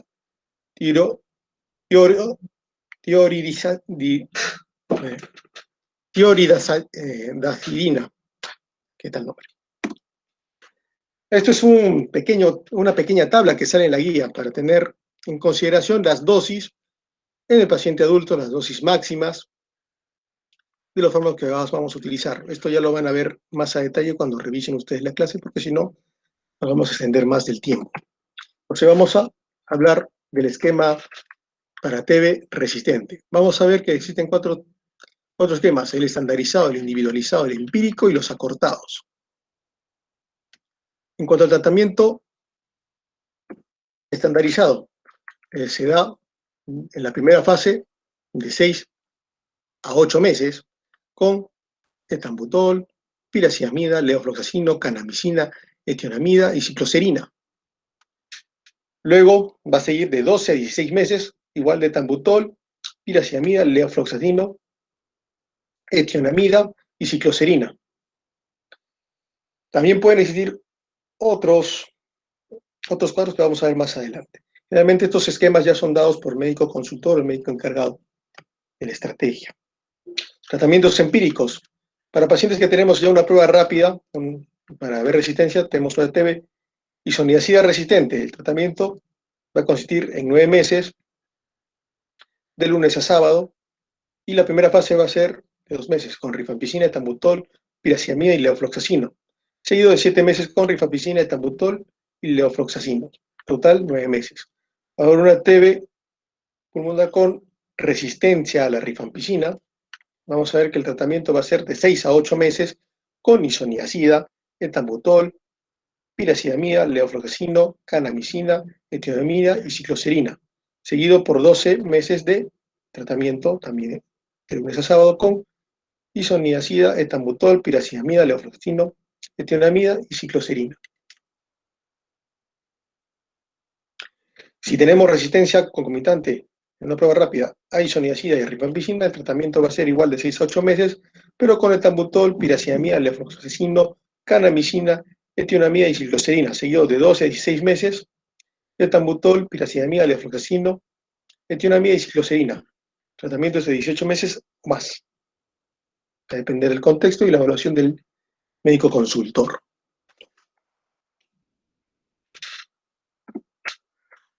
Tratamientos acortados. En pacientes con tuberculosis resistente a rifampicina o MDR sin resistencia a fluoroquinolonas inyectables se pueden utilizar. Está contraindicado si hay resistencia a estos fármacos, si ya recibió tratamiento previo de más de un mes con alguno de los fármacos de segunda línea, si hay una RAF alguno de estos fármacos, si está embarazado o tiene una tuberculosis extrapulmonar. En esos casos no se puede utilizar el sistema cortado. ¿En qué se caracteriza el sistema cortado? Primero va a ser un tratamiento de 4 a 6 meses de fase 1, de la primera fase, con kanamicina, moxifloxacino, se puede utilizar moxifloxacino a altas dosis, lo que es la protonidamida y lo que es la cefacilocina. Tenemos también isodiazida a altas dosis y etambutol. Y 5 meses de moxifloxacino, piracidamida y isoniazida. Moxifloxacino a altas dosis, etambutol, piracidamida y en este caso lo que es la clofazimina. Ahora, si por A o B nuestro centro de nuestro establecimiento no tiene moxifloxacino, no se puede cambiar este fármaco para el levofloxacino, ojo, el tratamiento cortado. Lo que es la protoinamida sí se puede cambiar por la etionamida si es que está disponible. Es lo que más vamos a encontrar disponible. La amicacina se puede cambiar por la kanamicina si esta no está disponible en ese momento para el sistema cortado. En cuanto a los individualizados, vamos a tener, según su perfil de resistencia, resistencia isoniazida, y lo que hemos visto, duración 9 meses, con la primera fase 2 meses con rifampicina, piracinamida, etambutol, levofloxacino, y 7 meses seguidos de rifampicina, etambutol y levofloxacino. Si hay resistencia a isoniazida. Y piracinamida, en este resistente a isoniazida y a streptomicina. Vamos a utilizar 2 meses de rifampicina, etambutol, piracinamida, levofloxacino y 7 meses de rifampicina, etambutol y levofloxacino. Duración total 9 meses. Si hay resistencia de isoniazida y etambutol, tratamiento va a ser de 2 meses en fase inicial con rifampicina, piracinamida, levofloxacino y streptomicina. Seguido de 7 meses de tratamiento con rifampicina, piracinamida y levofloxacino. Si hay resistencia a los 3 fármacos isoniazida, etambutol, piracinamida, streptomicina, perdón, vamos a utilizar 2 meses de primera fase con rifampicina, piracinamida, levofloxacino, kanamicina y 7 meses con rifampicina, piracinamida y levofloxacino. Incluso se puede prolongar hasta 12 meses. Si hay resistencia a isoniazida y piracinamida, el tratamiento va a ser, en primera fase, 2 meses de rifampicina, etambutol, levofloxacino y ceftriaxona, seguido por 7 meses de rifampicina, etambutol y levofloxacino, de 9 a 12 meses tratamiento total. Tenemos resistencia a isoniazida, etambutol y piracinamida, el tratamiento va a ser con 3 meses de rifampicina, levofloxacino, etionamida y ceftriaxona, y 15 meses con rifampicina, levofloxacino y etionamida. Y tenemos resistencia solo a piracinamida, el tratamiento va a ser con rifampicina, isoniazida, etambutol, por 2 meses y seguido de 7 meses de rifampicina e isoniazida. Y tenemos resistencia a etambutol, vamos a ver con 2 meses de lo que es rifampicina, isoniazida y piracinamida, seguido de 4 meses con rifampicina, isoniazida por 6 meses. Si hay resistencia a la rifampicina, el tratamiento va a ser de 3 meses con isoniazida, etambutol, piracinamida, levofloxacino, kanamicina, seguido de 9 meses con isoniazida, etambutol, piracinamida y levofloxacino, con un tratamiento total de 12 a 18 meses. Se pueden utilizar otras combinaciones de acuerdo a patrones de resistencia o se pueden utilizar otros fármacos, pero de acuerdo a la evolución del médico consultor. Claro que esos casos se manejen por ustedes. En cuanto a los esquemas individualizados, pero para tuberculosis MDR, estos ya los van a hacer el médico consultor a través del Comité Nacional de Evaluación de Retratamientos. Van a incluir por lo menos 4 medicamentos antituberculosos de segunda línea. Van a incluir una fluoroquinona y un inyectable de segunda línea. Debe incluir piracinamida, etambutol, si las cepas son sensibles. Y se tiene que hacer una historia de todos los medicamentos TB que ha recibido nuestro paciente. Y se va a basar en los resultados de sensibilidad. En cuanto a la tuberculosis XDR, igual, el Comité Nacional de Evaluación de Retratamientos es el que se va a encargar de esta parte, de acuerdo a los resultados de sensibilidad. Su historia de fármacos antituberculosos utilizados, su estado metabólico y su estado funcional se tiene que considerar en este paciente para el inicio de tratamiento, si ha habido reacciones previas a estos fármacos, y su núcleo se va a basar en un núcleo oral por fármacos ya del grupo D, hablamos del Mesolid, bedaquiline, dalaramib o clofazimina. En caso de endovenoso, también podemos utilizar Mesolid o carbapenem tipo imipenenciclidina o meropenem. Y la tiridoxina, la tiridacina. Debe incluir al menos 6 fármacos en este tratamiento y su duración es hasta 24 meses. Tratamientos cada vez más extensos. Para todos los casos también existe un tratamiento quirúrgico, en cuanto tenemos un paciente con perfil de resistencias muy complejo a varios fármacos y tenemos lesiones localizadas que pueden ser extirpables a través de un tratamiento quirúrgico. En tratamiento con TB resistencia con alto riesgo de fracaso. O en complicaciones o secuelas dejadas por la tuberculosis se puede utilizar o se puede ir a terapias de resección quirúrgica. En cuanto a reacciones adversas de estos fármacos, la isoniazida, las principales reacciones adversas va a ser incrementar transaminasas de forma transitoria, producir hepatitis, neuropatía periférica o reacciones dérmicas cutáneas. La rifampicina también puede incrementar las transaminasas, puede haber elevación de bilirrubinas, hepatitis colestática, anorexia, síntomas gastrointestinales, náuseas, vómitos, dolor y reacciones cutáneas. En la piracinamida vamos a ver la hepatitis, los síntomas gastrointestinales como náuseas, vómitos y dolor, poliartralgias, mialgias, hiperuricemia y reacciones cutáneas. En caso del endambutol, lo más característico de reacción adversa es la neuritis retropulvar, neuritis periféricas y reacciones cutáneas. La estreptomicina, la toxicidad vestíbulo-coclear y la toxicidad renal. En cuanto a fármacos de segunda línea, la cicloserina puede producir cefalea, insomnio, cambios de conducta, irritabilidad, ansiedad, depresión, psicosis, convulsiones y vértigo. La tionamida, cuadro gastrointestinal, dolor, náuseas, vómitos, hepatitis o hipotiroidismo. Los aminoglucósidos, amicacina, cadamicina, capramicina, hipocalemia, hipomagnesemia, nefrotoxicidad directa, ototoxicidad vestibular y coclear y parestesias. El ácido paraminosalicílico puede producir molestias gastrointestinales, hepatitis, hipotiroidismo, síndrome de malabsorción.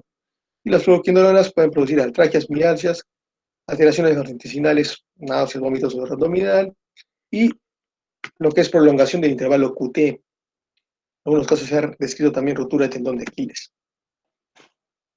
En cuanto a los fármacos para TB-XDR, la bedaquiline puede producir náuseas, vómitos, dolor abdominal, artralgia, cefalea, prolongación del QT, hiperuricemia y elevación de transaminasas.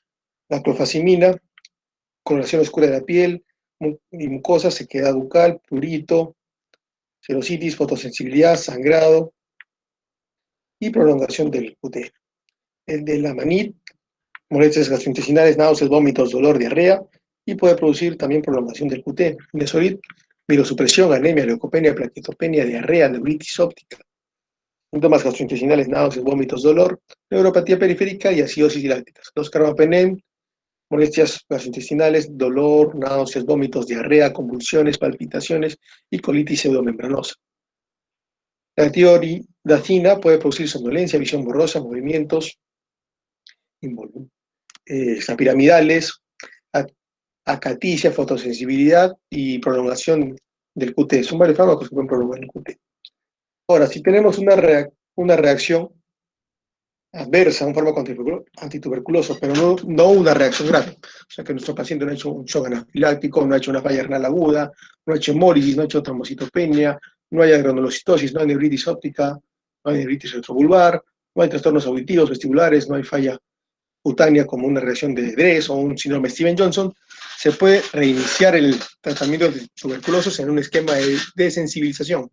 Se tiene que evaluar al paciente y ver qué fármaco del esquema que es, en ese caso de primera línea, es responsable de la reacción que ha presentado nuestro paciente. Y vamos a iniciar un esquema de desensibilización. Iniciamos con isoniazida, rifampicina, piracetamida o etambutol, de acuerdo a qué droga es la más probable en haber desarrollado el esquema, la reacción adversa. Y iniciamos con una dosis dividida en 3 días. Al día 1, si iniciamos con isoniazida, vamos a empezar con 50 miligramos, al segundo día vamos a empezar con 100 miligramos y el tercer día 300 miligramos. Con el caso de rifampicina, vamos a trabajar el primer día con 135 miligramos, al segundo día con 750, el tercer día de 450 a 600 miligramos. El piracinamida, iniciamos con 250 miligramos, al segundo día 500 y finalmente dosis plena. Y el tambutol, 100 miligramos el primer día, 400 al segundo y dosis plenas al final. Si hay reacción de cualquiera de estos eventos, se suspende el tratamiento y se identifica el fármaco responsable. Otro punto a tener en consideración durante el tratamiento son las interacciones medicamentosas.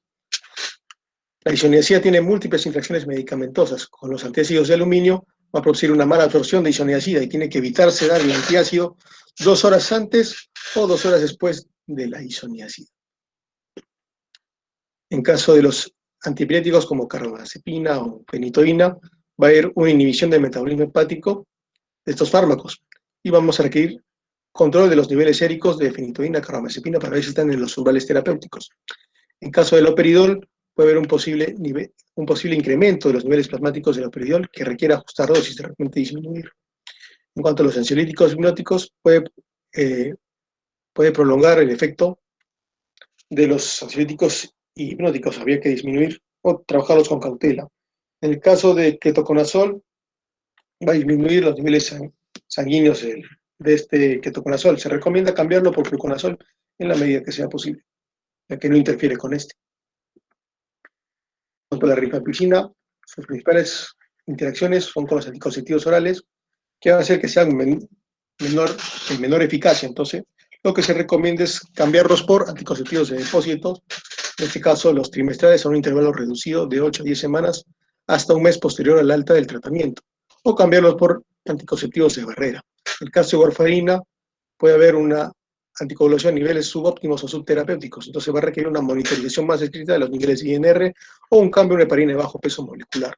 Los corticoides con la rifampicina van a disminuir sus niveles en lo que son los corticosteroides y van a requerir un incremento de dosis. En cuanto a antiarrítmicos y antimicóticos, van a reducir los niveles de estos últimos y debemos evitar su uso. En cuanto a los inhibidores de la proteasa o inhibidores de nucleócidos, van a disminuir la actividad sobre todo de los segundos, los nucleócidos, y hay que ajustar dosis o incluso evitar los inhibidores de la proteasa para los pacientes con HIV. En cuanto a ansiolíticos hipnóticos, hay una reducción en cuanto a las dosis. Va a requerir de repente un ajuste o un aumento de las dosis de los hipnóticos.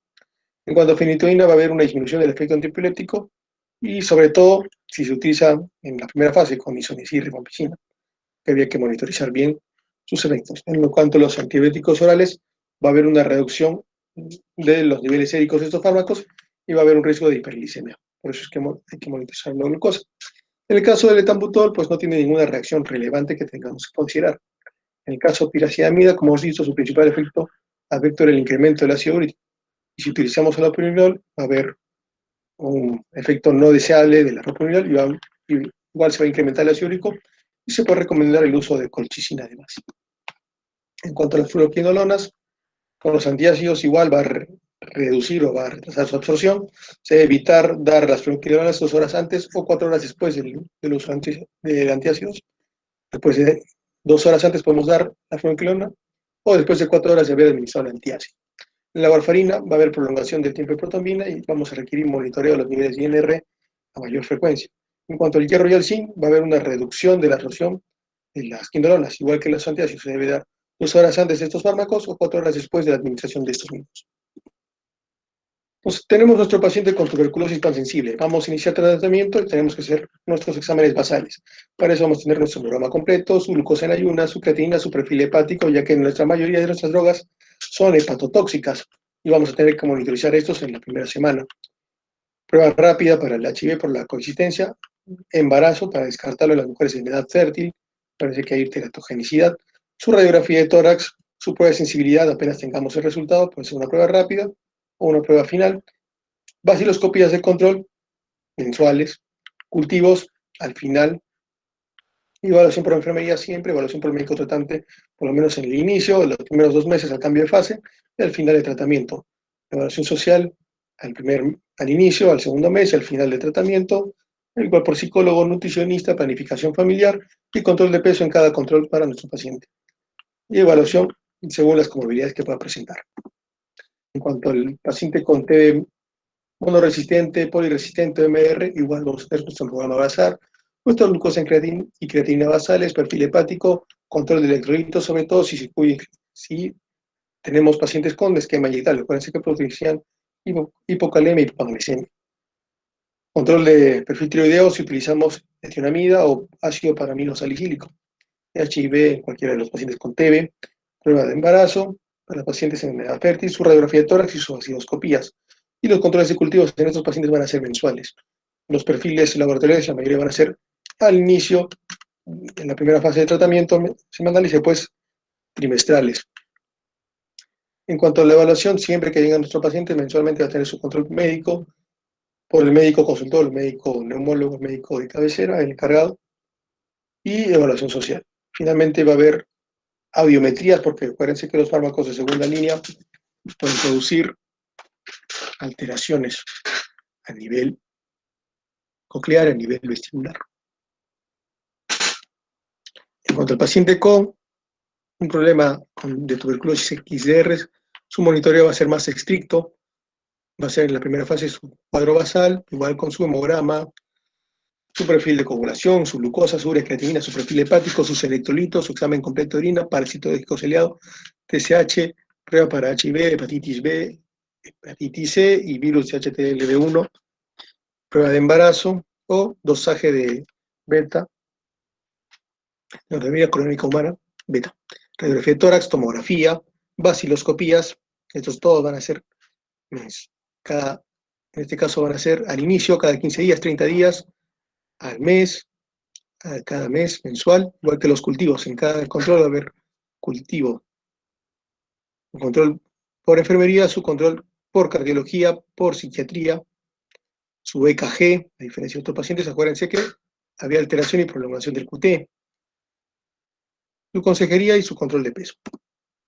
Entonces es un fluxograma para más o menos tratar de resumir todo lo que hemos visto del tratamiento. Tenemos a nuestro paciente con tuberculosis pulmonar nuevo o que ya ha sido tratado antes. Tenemos TB pulmonar con frotis positivo y vamos a tener una prueba rápida. De repente tenemos que hacer una prueba rápida o molecular. Si es sensible, ambos fármacos, damos el tratamiento convencional. 2 meses de isoniazid, rifampicina, etambutol y piracinamida seguido de 4 meses de dosis 3 veces por semana, isoniazid, rifampicina. Si ya tenemos un esquema resistente, en este caso resistente a isoniazida, damos el esquema de 2 meses con levofloxacino, rifampicina, piracinamida, etambutol, seguido de 7 meses con levofloxacino, isoniazid y rifampicina. En cuanto a lo que son frotis negativo, Vamos a ver la prueba molecular y el MOTS. Igual. Si hay resistencia a rifampicina en cualquiera de los contextos, ¿sí? No sabemos el estado de isonergia, pero hay resistencia a rifampicina.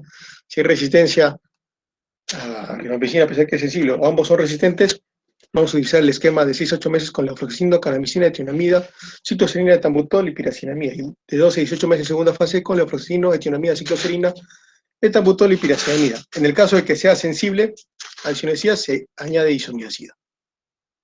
Tenemos otro esquema de 4 o 6 meses que se la cortó, que vimos con cannamicina, moxifloxacino, pretionamida, lo que es la cicloserina, la clofazimina y la piraciamida, y altas dosis de NSAID y etambutol, con 5 meses de moxifloxacino, la clofamacina, la piraciamida y etambutol. Aquí vamos a tener ya las pruebas moleculares de segunda línea para definir el caso de nuestro paciente con resistencia. Si es MDR, se mantiene el mismo esquema que hemos estado tratando, como es MDR. Si es MDR más fluoroquinolona, ya tiene que ser evaluado por el Comité Nacional de Retratamiento, o ya sea un esquema de XDR. En cuanto a la última parte, la prevención primaria vamos a tratar de educar y trabajar con todos los pacientes, con la población en general. Promover la ventilación de los ambientes con aire, que sean ambientes bien ventilados, evitar el hacinamiento, la exposición solar. La vacunación, en el Perú la vacunación para la tuberculosis con BCG es obligatoria. En la BCG se sigue de Calmet, Waring y Sedato recién nacido. Y las normas de bioseguridad para el personal de salud que trabaja para nosotros. En cuanto a prevención secundaria, el diagnóstico precoz y el tratamiento es lo más importante. Se hace el estudio de contactos y se va a determinar qué pacientes van a ser candidatos para terapia profiláctica con isoniazida. En el caso de pacientes mayores de 15 años, la dosis es de 5 miligramos por kilo de peso, con una dosis máxima de 300 miligramos. En los menores de 15 años, la dosis es de 10 miligramos por kilo de peso, a una dosis máxima de 300 miligramos. Y la dosis son diarias de lunes a domingos por 6 meses. En el caso del paciente con HIV, el tratamiento profiláctico es de 12 meses, agregándose 50 miligramos de piridoxina. ¿Qué pacientes pueden recibir o qué personas van a recibir una terapia profiláctica con isoniazida? Los menores de 5 años que son contacto de casos de TB pulmonar, independientemente del resultado de su frotis y del resultado del PPD. En personas de 5 a 19 años con PPD igual o mayor a 10 milímetros y que son contactos de un caso de índice de tuberculosis pulmonar. En personas con diagnóstico de HIV, independientemente del resultado de la prueba de PPD, acuérdense que se medía o requeríamos para ver su actividad la vía de los linfocitos CD4, que esto va a estar alterado al paciente con HIV. En conversión reciente, en menos de 2 años, el PPD en trabajadores de salud y en personas que atienden a poblaciones privadas de la libertad se podía considerar la profilaxis. El médico tratante va a valorar si realmente se puede usar una profilaxis en pacientes con TB latente, pero que tengan los siguientes grupos de riesgo: personas con enfermedad renal crónica, neoplasias de cabeza y cuello, enfermedades hematológicas malignas, terapias prolongadas con corticoides, inmunosupresores, silicosis, diabetes mellitus, astectomizados con candidatos a trasplantes o personas con fibrosis residual.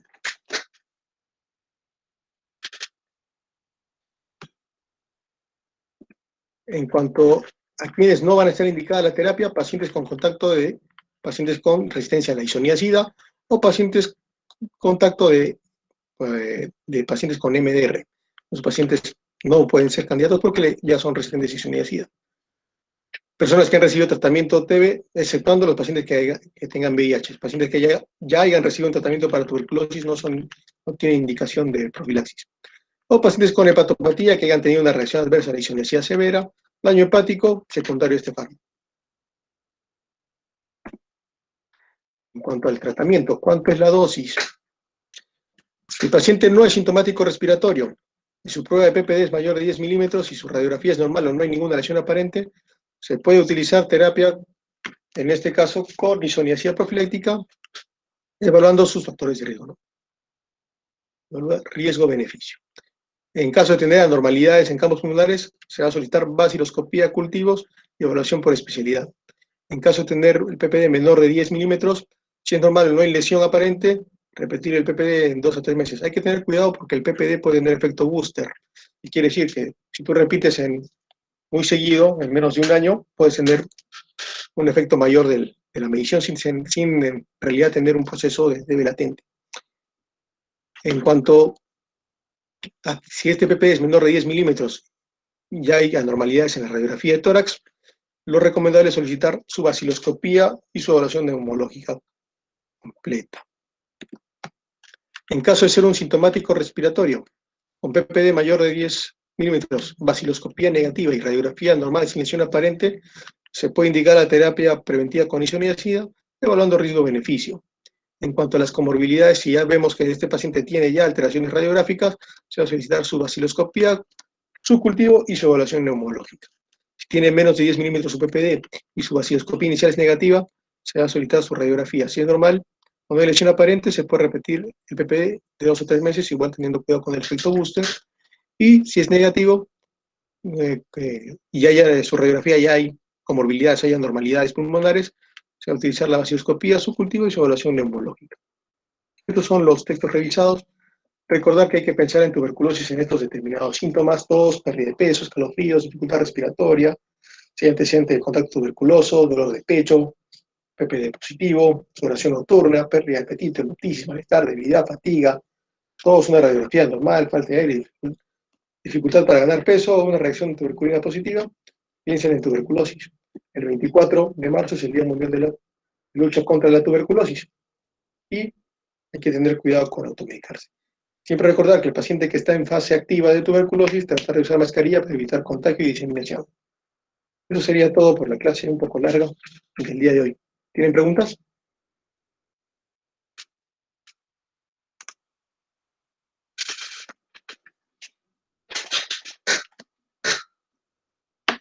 ¿Alguna pregunta?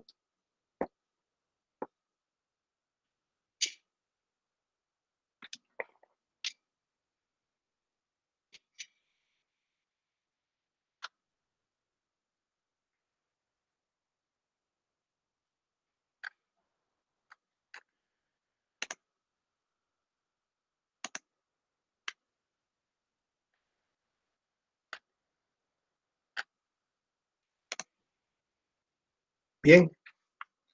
Si no hay preguntas, vamos a terminar. Listo, eso sería todo. Buenas noches.